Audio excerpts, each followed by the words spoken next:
V imenu Očeta in Sina in Svetega Duha. Amen. Milost našega Gospoda Jezusa Kristusa, ljubezen Boga Očeta in občestvo Svetega Duha z vami vsemi.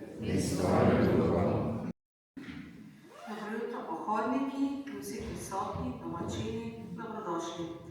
Dobrodošli po dragi vasi, kjer je Otmar Črniloga pustil velik pečat in katerega se boste spominjali tekom celega pohoda.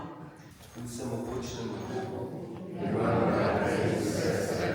Priznam, da sem grešil v mislih, besedah in dejanju, mnogo dobrega opustil in slabega storil.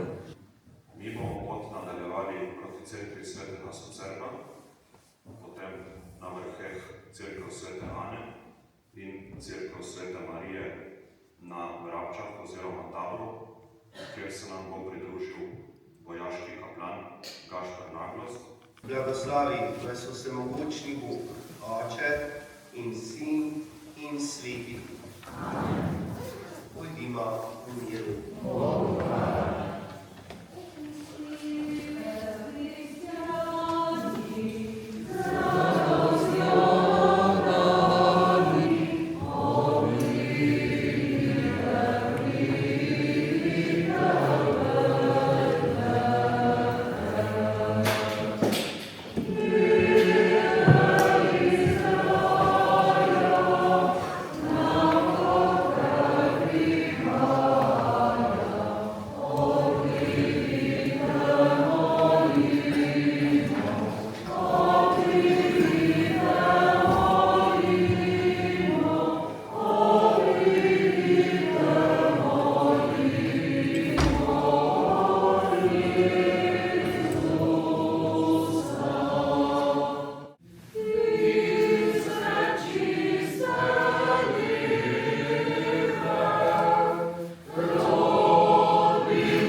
Tisto, kar ste že prehodili, pa kar še bomo prehodili, da bi nas Bog spremljal in varoval. Oče naš, ki si v nebesih, posvečeno bude Tvoje ime, pridi nam Tvoje kraljestvo, zgodi se Tvoja volja, tako na nebesih kot na zemlji. Sem Gašper Naglost, z Vipave doma, zdaj delujem kakor vojaški kaplan in pomagam v Vipavi. Tudi tako duhovno.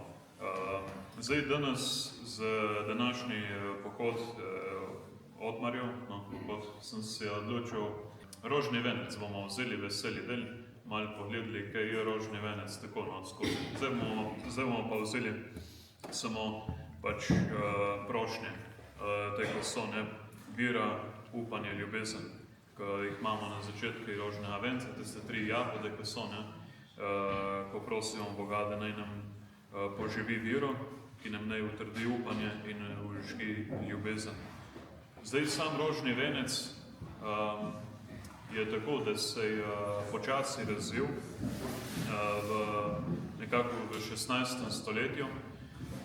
Sam pa je nastal zaradi tega, ker ljudje niso imeli možnosti moliti tistih 150 psalmov, ki se jih je molilo, kakor rečeš brevir. Molitev, ki je v bistvu namenjena, da razmišljamo, namenjena, da damo Bogu stvari, ki jih imamo v sebi. In tri stvari so tukaj vera, upanje, ljubezen. Te vrline bi lahko rekli, da so teološke vrline.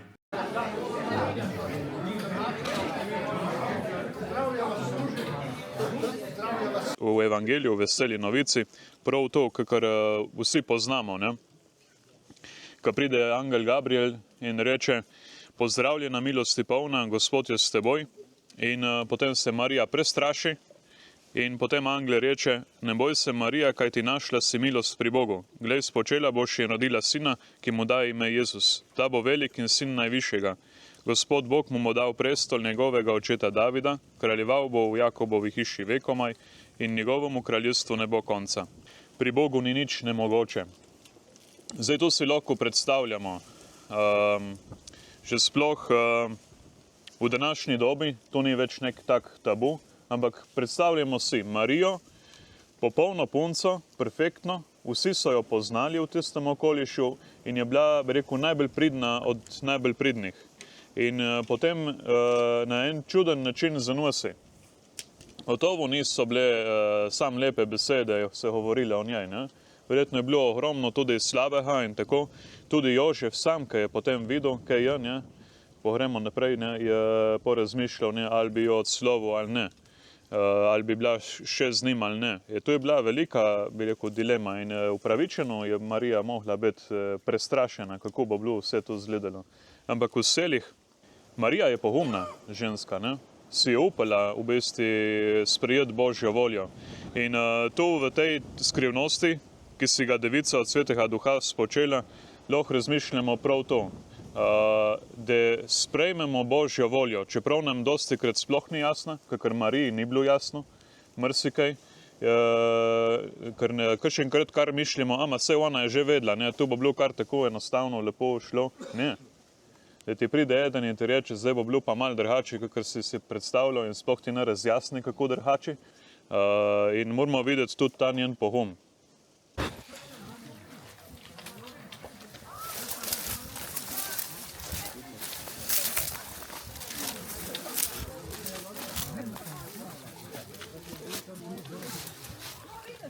Tretja skrivnost, ki jo imamo v priročnem veselem delu, je, ki si ga Devica rodila. In nedolgo cajta nazaj smo tudi rekli to skrivnost tudi praznovali, ne, na Božič, na 25. decembra. Tako da tu je že tretja skrivnost, ki ima svoj praznik. Če sam primerjamo, tako da stvarnik postane stvar. Ne, recimo, zdaj, če si predstavljamo, tu dostikrat tudi v Svetem pismu pravijo, ne, pač tako, lončar, ki dela lonce, sam postane, bi rekel, lonc. Ne. Če remo sam to miselnost pogledati, ne, je tu ena velika stvar. Bogu to ne bilo treba nič narediti, da bi postal, bi rekel, da bi ratal človek. Mu ne bilo treba, ampak v selih je, ker je tudi prej, ko smo brali, ne, Emanuel, Bog z nami, je prav želel prav to pokazati, da nismo sami, da ni, bi rekel, Bog je nekaj ustvaril, po je pustil in zdaj živite, kakor znaste in veste, ne, se vidimo po smrti. Ne, je želel prav to pokazati, da mu je mar za nas, ne. Zato se je, bi rekel, učlovečil, postal del nas. Tako da ve, kako izgleda biti človek, ne. In se lahko mi tudi komot obrnemo k njemu. Ni nekje delč, sploh pač. In s tem je tudi pokazal, da je želi biti del ljudi. Tistega, kar je ustvaril. Stvarnik, ki ustvarja, še zmeraj postane stvaritev. Postane, se zniža, gre, bi rekel, do konca. In zdaj s tem bom tudi zaključil. Koliko gre on prav do konca, pa vidimo pol na križu, ko umre, ne, ko rečejo tudi, ne, zdaj je Bog je umrl, ne. Bog je pač šel, bi rekli, v nič. In ja, res je. Bog gre tudi v nič, da bi tudi iz tizga niča, ki vsi pravijo, ne, pač, da ko umreš še neč, ne, da bi tudi iz tizga niča nas potehnil ven. Tako da Bog je v bistvu posod, tudi tam, ker se mi mislimo, da ni šans, da je. Bog nas najbolj ljubi, bolj kakor mi sami sebe, in Bog nas najbolj pozna, bolj kakor mi sami sebe, in zato mu lahko zaupamo. Zato lahko upamo v njega in pa pridemo do tebe prve prošnje, ne? Vera, upanje, ljubezen. Ja, tako. Bomo pa zdaj še.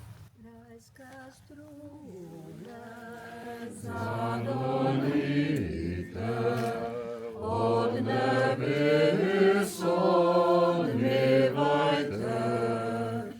zbori angelskih vitike, na zemljo in pevajte.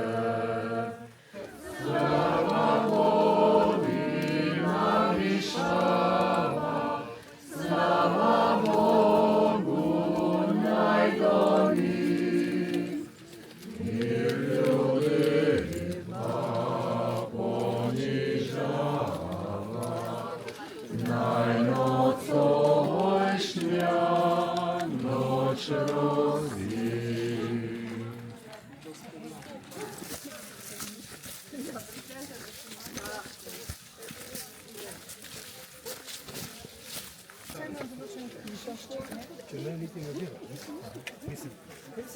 Ja, veš pa, sam za program, da veš,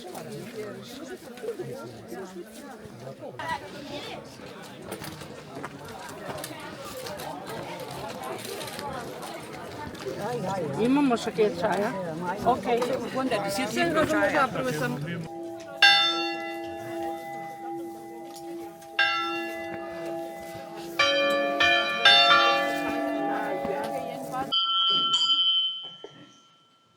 V ime Očeta in Sina in Svetega Duha. Amen. Oče naš, ki si v nebesih, posvečeno bodi tvoje ime, pridi k nam tvoje kraljestvo, zgodi se tvoja volja, kakor v nebesih, tako na zemlji. Zdaj pa imamo četrto, v bistvu, skrivnost, ki si ga devica v templju darovala. Zdaj dosti krat se nam zdi, da ko molimo rožni venec, ko imamo, ki si ga devica v templju darovala in ki si ga devica v templju našla, da je to bilo v bistvu dokaj hitro, ne? Eno je pač darovanje in pole iščejo Jezusa, ma ni tako. Vmes je menilo vsaj 12 let, ne? Ker je potem drugi odlomek, ki piše pač, da so spet ponovno šli, kakor vsako leto in tako naprej, ne? In zdaj, tukaj to darovanje Jezusa je pa tudi zanimivo, ne? Bog spet mu ni treba nič, ampak se nekako da v našo kulturo. Zdaj mi imamo en tak, bi rekel, znanstveni izraz inkulturacija. Se da v našo kulturo, se inkulturira. Sprejme to kulturo človeka, ne, na nas, ne, čeprav mu ne bilo treba, ne. Ker to darovanje piše tudi pač v Mojzesovi postavi, ne, vsak moški, prvorojenec, bodi posvečen Gospodu in da bi dali v daritev 2 grlici ali 2 golobčka, kakor je rečeno v Gospodovi postavi. Ta, bi rekli, inkulturacija, ta, bi rekel, način Boga, kako se želi približiti nam, nam kaže tudi skozi to, da se prepusti temu darovanju, ne? Da ni se zaprl vase, ampak da se je odprl. Do te mere, da se je razpel na križu in v bistvu, da se je iz njega izlilo vse, da lahko mi potem vstopimo prav po njegovih hranah tudi v njega in prav po njegovih hranah tudi mi vstopamo k njemu.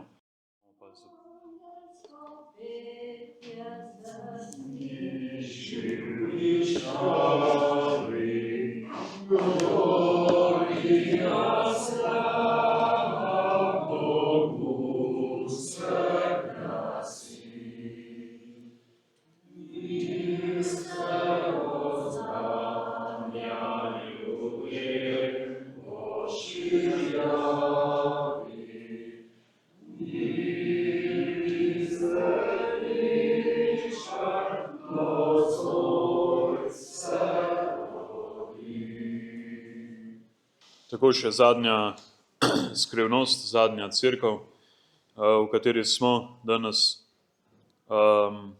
pa je, ki si ga devica v templju našla. In kakor sem že prej povedal, je ta skrivnost se nanaša potem, ko je bil Jezus star še 12 let. Ne? Ker začne se tako, njegovi starši so vsako leto ob prazniku Paske hodili v Jeruzalem, torej so konstantno hodili v Jeruzalem. In potem, ko je bil pa 12 let star, je bilo pa, kakor imajo zdaj Judje tudi še zmer navado, je pa ta, da si dan v odraslo dobo, da si v bistvu odrasel. Jezus se ni izgubil. Jezus je rekel, jaz sem v tistem, kar je mojega očeta. Ne? Tukaj išče samo Marija in Jožef ga. Ne? In še kaj je tle zanimivo, v tem je prav to, da ni praznika. Vse 4 prej skrivnosti imajo vsaka svoj praznik. Tukaj pa tega ni. In ena izmed stvari, ki bi si lahko tako razlagali, je, da v bistvu je tu iskanje lahko zmeraj, rekel, praznik. Zmeraj moramo iskati Jezusa, vsak dan moramo iskati Jezusa, ko vsak dan smo lahko izgubljeni.